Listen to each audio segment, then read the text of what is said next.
Please talk on the rise of these prophets who start the video with "God told me to tell you." It's absolute nonsense. Such vague prophecies. Well, yeah. So let's talk about that. Honestly, first, if you have to have a title with your name to speak the word of God, the words you're speaking, they probably aren't God's. If you have to rely on a title to give you credibility, Old Testament prophets, if they got a prophecy wrong, they were stoned. So the way we take it so flippantly nowadays is it's very disheartening. Now, that said, I have seen a lot of other things, and it's not much different than fortune telling. Like, oh, here's this vague concept, and if it applies to you, then that was God. Well, just sheer law of averages, you're likely to find somebody. But aside from that, I do believe that the prophetic gifting is still in operation. It's just a matter of what it looks like.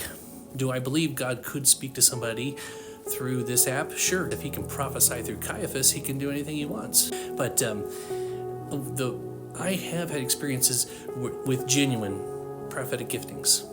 Give you an example. When we were childless for 6 years, we had come to grips with the idea that, well, maybe God doesn't want us to have kids.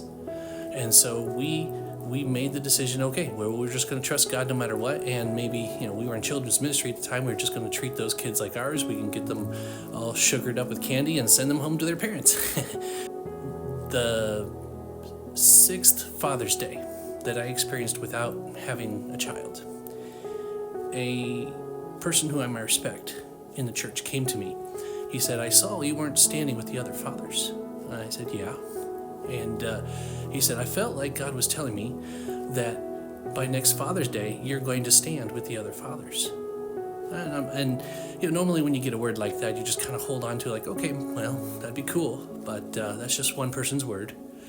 Well, we had 6 other words from people who had no idea what this gentleman said.